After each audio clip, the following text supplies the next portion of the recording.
Tonight, police searching for a suspected killer, where police found the victim believed to have been stabbed. Plus, a call to action from a local business owner. The trash, he says, was illegally dumped and caught on camera.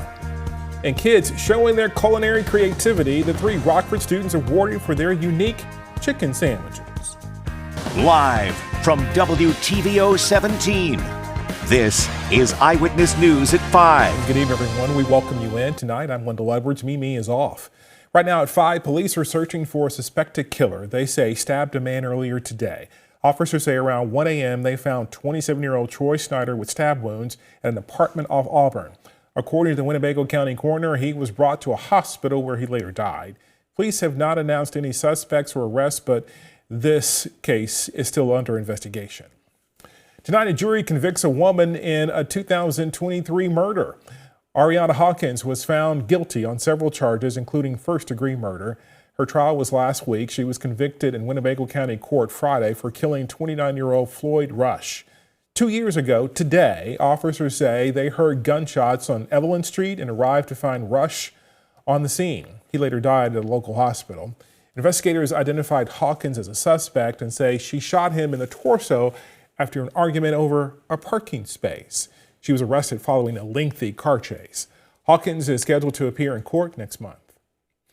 A 61-year-old Rockford man is in custody tonight after police say he stabbed someone 6 times. Vaughn Curry is now charged with attempted murder and multiple aggravated battery charges. Officers responded to North Court Street Saturday morning where they found the victim. Court records say Curry and the victim knew each other. They go on to say Curry began using drugs that night, which led to an argument before it turned violent. Curry is in the Winnebago County Jail tonight. A Rockford local business owner is calling for action after he found trash dumped at his shop. The owner of Benny's Dairyette says the trash was illegally dumped and it was caught on security cameras. Eyewitness News reporter Rico Holland spoke with that owner today. Rico? So Wendell, Benny Salome says the dumping happened right before him and his family were going away for a trip. He says he hopes to see the person responsible see justice. Benny says the video was taken Thursday morning from his security cameras. You can see right here a man dressed in all black driving in with a truck loaded with trash bags and emptying them near this street shop. Benny says this isn't the first time this happened. It's beyond me anymore. So I'm going to start taking action from now on when I start seeing this. I'll post it. I'll call the police. I'll file a report. I'll take them to court. I'll do whatever I have to stop this baloney. Coming up tonight at 6, we'll hear from Benny on what the illegal dumping could cost violators. Wendell? Thank you, Rico. Rockford City Council meeting tonight to talk city budget. The budget is balanced and maintains current property tax levels, but to keep taxes the same, the city is removing $2 million from its general fund and increasing some fees, including water rates and some permits. These increases are expected to generate more than $1 million in additional revenue for the city. Also up for a vote, a ban on the sale of products containing the synthetic opioid 7-OH. The drug, derived in part from the kratom plant, is sold in products such as tablets, gummies, and shots. Earlier this year, the FDA recommended adding 7-OH to the Schedule I drug list, which would label it as highly addictive and having no accepted medical use. The ban would take effect as soon as possible if passed tonight. When it comes to this holiday period, AAA projects more than 4 million Illinoisans will travel at least 50 miles over the Thanksgiving week. This marks nearly a 2% increase from last year and sets a new record for Thanksgiving travel in the state. Most will go by car. AAA estimates nearly 73 million Americans will travel by car this Thanksgiving, representing almost 90% of all holiday travelers. Air travel is a distant second, with around 6 million people expected to fly for Thanksgiving alone. And looking to traveling next week, you may want to stop up on gas now if you can. According to a survey by Gas Buddy, the average cost in Rockford is $3.05 a gallon. That's more than 8.5 cents less than the week before. The national average sits at $3.03. Experts say, though, prices could drop in the coming weeks as refineries in the Midwest and West Coast recover following maintenance issues. You can find a map of most stations in the area and their prices on our website, mystateline.com. A local nonprofit is gearing up for a donation drive tonight to support those in need. NAMI Northern Illinois is hosting its Care Collective initiative tomorrow. Organizers are asking for everything from canned goods and other non-perishables to essentials like soap, shampoo, and warm weather gear.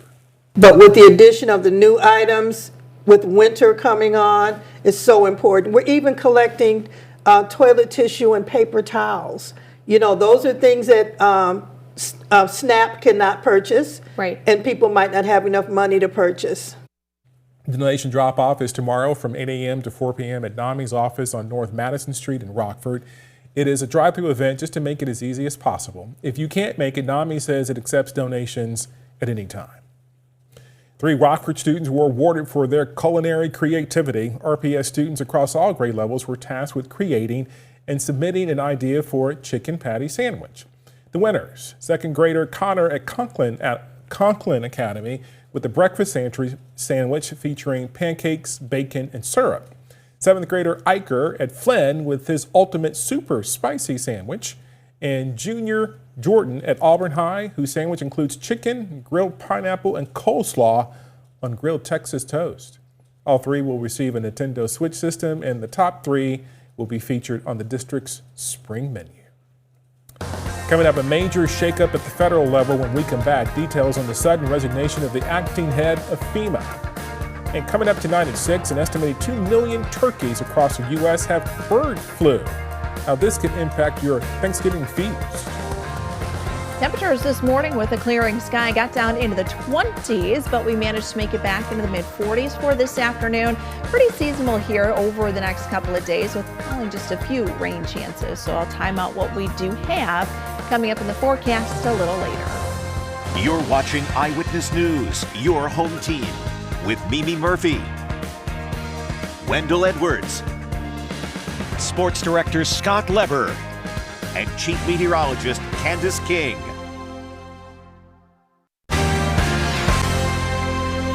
The man in charge of FEMA is leaving. Administrator David Richardson is leaving for the private sector. The announcement follows bipartisan criticism of that administrator's handling of this summer's deadly floods in Texas. Vinay Simlot is in D.C. with details. The acting FEMA administrator says he will leave the agency after 6 months on the job. David Richardson tells me in a text message, I agreed to be the acting administrator through hurricane season when others wouldn't. And since the danger has largely passed, I can now leave for other opportunities. Richardson says many were asked to run FEMA, and he says, quote, I didn't hesitate. A FEMA spokesperson says FEMA's chief of staff, Karen Evans, will take over on December 1st. In July, lawmakers criticized FEMA's handling of the catastrophic flooding in Texas during the July 4th weekend. Is there anything you think FEMA did wrong in its response to the Texas floods? I can't see anything that we did wrong, and I think the president and the secretary have acknowledged that. The floods killed at least 136 people, including more than 24 children and counselors at a sleepaway summer camp for girls. Democrats scrutinized Richardson's whereabouts. You were nowhere near Texas at the critical moments in the search and rescue, and you did not even show your face for more than a week after the flood. I was in constant communication with the state of Texas, DHS, and the White House, handling the disaster immediately when I found out. Richardson tells me he was on his way to Gettysburg with his kids when he heard about the flooding and worked the phone for the next 4 days. He said in the hearing he returned to Washington on the day after the flooding. I asked whether the administration was trying to fire Richardson. He responded, nope. In Washington, I'm Vinay Simlot. A cloudy day in the state line and cool too, and it could be rainy tonight. After the break, we'll hear from Chief Meteorologist Candace King about our rain chances looking ahead as part of her full forecast.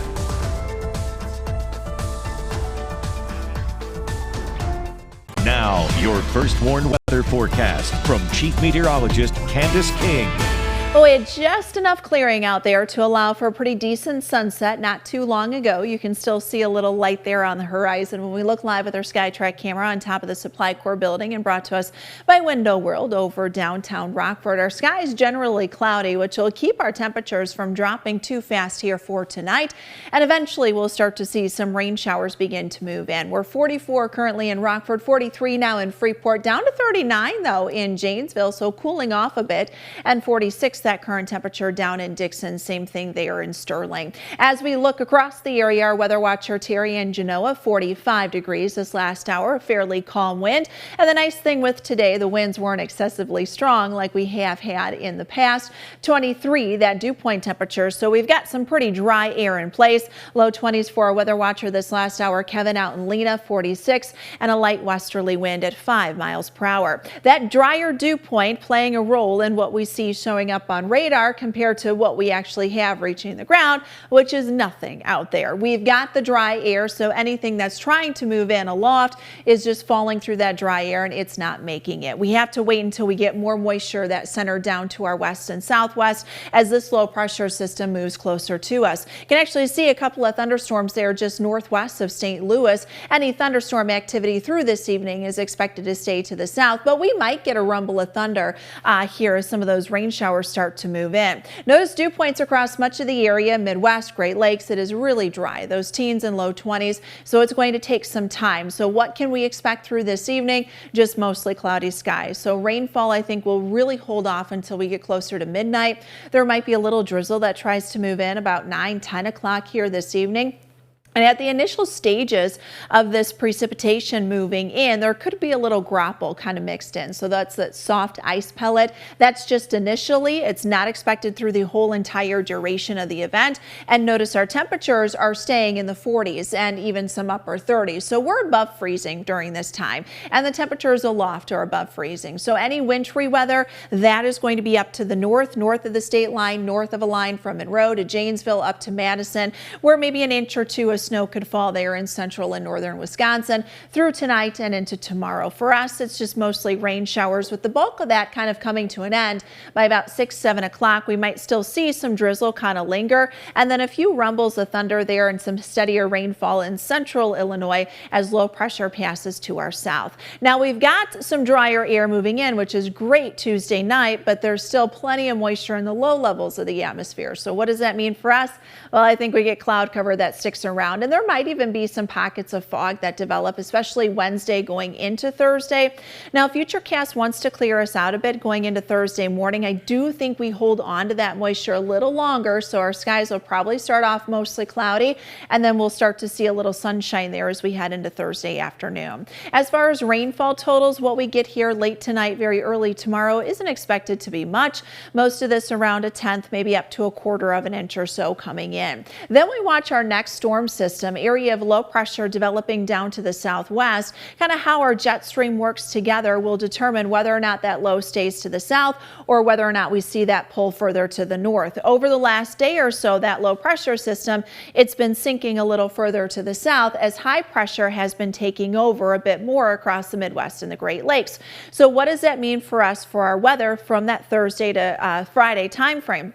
Well, you can see the moisture and the rain associated with that, and notice how it stays to the south of us. If this trend continues, then that rain chance and that good soaking rain continues to dwindle there as we head into the latter half of the week. So right now, holding on to just a small chance, probably at this point a 30% chance, and that number may go down as the days go on. Temperatures will be in the 50s, so warming back just a little bit above average. Our average high 46 degrees, and we'll maintain mostly dry conditions as we head into the weekend. Thank you, Candace.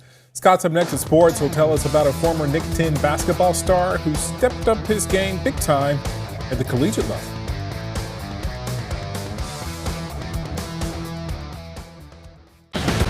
Now sports with sports director Scott Leber. The Bears are not without their flaws. They've been far from perfect. The same goes for Caleb Williams, but they are a lot better off than the Vikings are right now. Their 7-3 record is the Bears in first place in the NFC North. Williams is developing a knack for comeback wins. Yesterday got his fifth fourth quarter comeback win of this season. That's the most of any quarterback in the NFL. Well, the biggest factors in the Bears' comeback win were Devin Duvernay and his 56-yard kick return, and Cairo Santos and his game-winning 48-yard field goal. Williams likes the way this team is taking care of business in crunch time. You have to have a killer instinct to be in these games and finish these games the way we have. To fight all the way through and come out victorious, you have to have a sense of killer instinct. And now the Bears get ready to face the Steelers this Sunday at Soldier Field. Will they face Aaron Rodgers? He has a small fracture in his left wrist, his non-throwing wrist. His status is up in the air. We have Monday Night Football action coming your way tonight on WTVO. The Cowboys take on the Raiders. Kickoff is at 7:15. Former Auburn Knight Rakeem Chaney is off to a heck of a start in his college basketball career. Through 4 games at Valparaiso, Chaney leads the team in scoring by a mile. He's averaging 17.3 points per game. He's shooting 55% from the field and 50% behind the arc. Valpo's off to a 3-1 start. Their only loss was to 9th-ranked Kentucky. And today, Chaney was named the Missouri Valley Conference Freshman of the Week. Former Freeport-Akron standout Sophie Bruner leads a group of local people who've been selected for induction into the Illinois Basketball Coaches Association Hall of Fame. Bruner led Akron to back-to-back state championships her junior and senior years before going on to star in college at Arizona State. She later played professionally overseas. Last year, her Akron championship teams were selected for the Hall of Fame in the team category. Now Bruner goes in as a player. 2 Rock Valley College women's basketball teams have also been selected for the Hall of Fame, the 2015 and 17 national championship teams. And 2 local officials have been selected, Patrick Cogswell of Rochelle and Jeff Miles of DeKalb, and former Rockford Register star reporter Matt Trowbridge has been selected in the media category. That's sports. We'll be right back. Before we go, a herd of T-Rexes Okay.